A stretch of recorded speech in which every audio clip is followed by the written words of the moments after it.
आकाशवाणी पटना से प्रस्तुत है समाचार ध्वनि चित्र।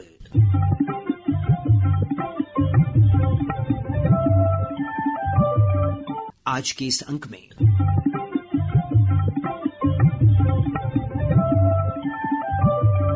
प्रधानमंत्री नरेंद्र मोदी की मन की बात,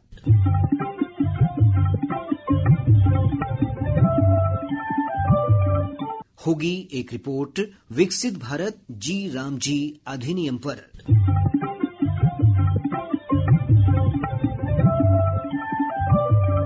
और जानेंगे कोसी के बाढ़ प्रभावित इलाके में सिंघाड़े की खेती से कैसे किसान बदल रहे हैं अपनी किस्मत।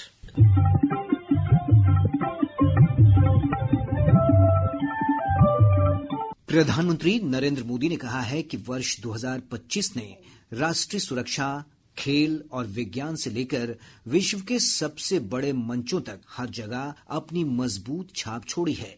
आकाशवाणी से मन की बात कार्यक्रम में प्रधानमंत्री ने कहा कि 2025 ने हर भारतीय को गौरवान्वित करने वाले कई क्षण दिए। श्री मोदी ने कहा कि ऑपरेशन सिंदूर इस वर्ष हर भारतीय के लिए गर्व का प्रतीक बन गया। आज का भारत अपनी सुरक्षा से कोई समझौता नहीं करता। ऑपरेशन सिंदूर के दौरान देश के कोने कोने से मां भारती के प्रति प्रेम और समर्पण की तस्वीरें सामने आई। लोगों ने अपने अपने तरीके से अपने भाव व्यक्त किए। श्री मोदी ने वंदे मातरम की 150वीं वर्षगांठ पर लोगों के उत्साह और जज्बे की प्रशंसा की है।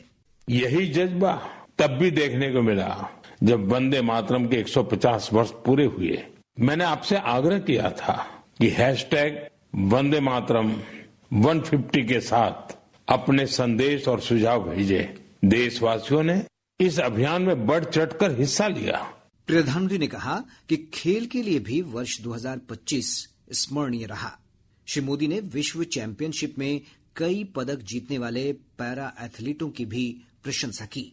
हमारी पुरुष क्रिकेट टीम ने आईसीसी चैंपियंस ट्रॉफी जीती। महिला क्रिकेट टीम ने पहली बार विश्व कप अपने नाम किया।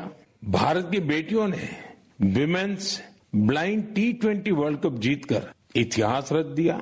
एशिया कप T20 में भी तिरंगा शान से लहराया। प्रधानमंत्री ने कहा कि वर्ष 2025 में विज्ञान सहित कई क्षेत्रों में भारत ने कई उपलब्धियां हासिल की। विज्ञान और अंतरिक्ष क्षेत्र में भी भारत ने बड़ी छलांग लगाई। शुभांशु शुक्ला पहले भारतीय बने जो इंटरनेशनल स्पेस स्टेशन तक पहुंचे। पर्यावरण संरक्षण और वन्य जीवों की सुरक्षा से जुड़े कई प्रयास भी 2025 की पहचान बने। श्री मोदी ने कहा कि प्रयागराज महाकुंभ के भव्य आयोजन ने पूरी दुनिया को चकित कर दिया। 2025 में आस्था, संस्कृति और भारत की अद्वितीय विरासत सब एक साथ दिखाई दी। साल के शुरुआत में प्रयागराज महाकुंभ के आयोजन ने पूरी दुनिया को चकित किया। साल के अंत में अयोध्या में राम मंदिर पर ध्वजारोहण के कार्यक्रम ने हर भारतीय को गर्व से भर दिया।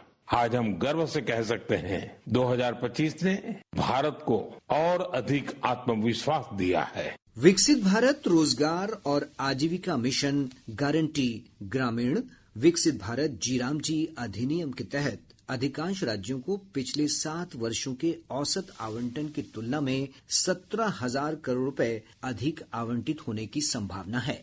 इस अधिनियम ने 20 साल पुराने महात्मा गांधी राष्ट्रीय ग्रामीण रोजगार गारंटी अधिनियम 2005 का स्थान लिया है। भारतीय स्टेट बैंक की एक शोध रिपोर्ट के अनुसार अधिनियम से राज्यों को समग्र धन वितरण में सुधार होगा। एक रिपोर्ट। भारतीय स्टेट बैंक की इस रिपोर्ट के अनुसार विकसित भारत जी राम जी अधिनियम का उद्देश्य परिवर्तनकारी पद्धतियों और रणनीतियों को एकीकृत करना है। रिपोर्ट में कहा गया है कि इसके माध्यम से प्रतिस्पर्धी परियोजनाओं की पहचान, उत्पादक संपत्ति निर्माण, अधिक आय सृजन और एक कुशल निगरानी तंत्र से संबंधित चुनौतियों का समाधान करने पर ध्यान केंद्रित किया जाएगा। बैंक के मुख्य आर्थिक सलाहकार डॉक्टर सौम्यकांति घोष की इस रिपोर्ट में कहा गया है कि विकसित भारत जी राम जी अधिनियम का उद्देश्य सभी स्तरों पर रोजगार सृजन, पारदर्शिता, नियोजन और जवाबदेही को सुदृढ़ करते हुए संरचनात्मक कमजोरियों को दूर करना है। संसद के शीतकालीन सत्र में विकसित भारत जी राम जी विधेयक 2025 पारित किया गया था। राष्ट्रपति द्रौपदी मुर्मू ने विधेयक को अपनी मंजूरी दे दी है। यह अधिनियम प्रत्येक ग्रामीण परिवार को 125 दिनों के मजदूरी रोजगार की गारंटी देता है। अंकित कुमार, आकाशवाणी समाचार, दिल्ली। सहरसा और सुपौल जिले के कोसी तटबंध के जल जमाव वाले इलाकों में पानी फल सिंघाड़े की खेती किसानों के लिए एक बेहतरीन विकल्प साबित हो रही है। एक रिपोर्ट। सहरसा और सुपौल जिले में कोसी तटबंध के भीतर जल जमाव वाले क्षेत्रों में किसानों ने पारंपरिक खेती की जगह पानी फल सिंघाड़े का विकल्प चुना है। इससे कम निवेश में किसानों को अच्छा फायदा होने लगा है। स्थानीय किसान मोहम्मद आलम बताते हैं कि उनके पिता ने इस क्षेत्र में पहली बार सिंघाड़े की खेती शुरू की और अब कई किसान इसकी खेती करने लगे हैं।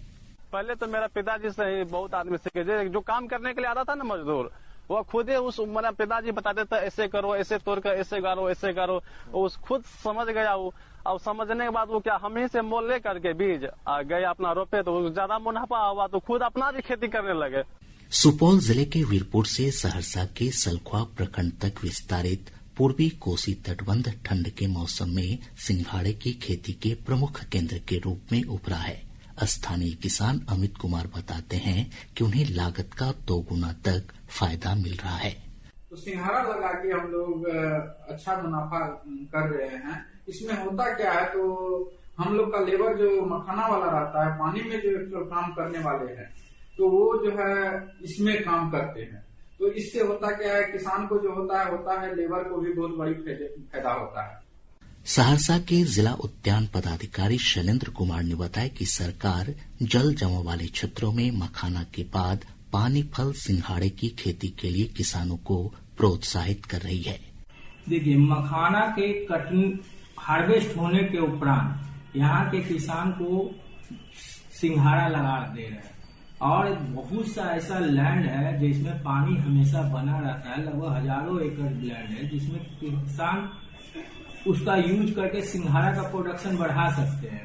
तो ये अगर बढ़े तो किसान को अच्छा नफा हो। पानी फल सिंघाड़ा सर्दियों का सुपर फूड माना जाता है जो पोषक तत्वों से भरपूर होता है।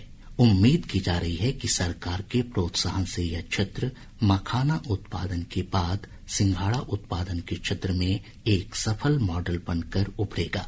समाचार ध्वनि चित्र के लिए पटना से अभिषेक दास।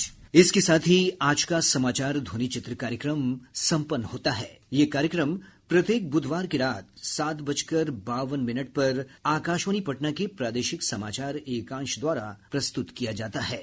संपादन अभिषेक दास, वाचन खालिद रशीद, ध्वनि अंकन कुमार अभिषेक और प्रस्तुति अजय कुमार।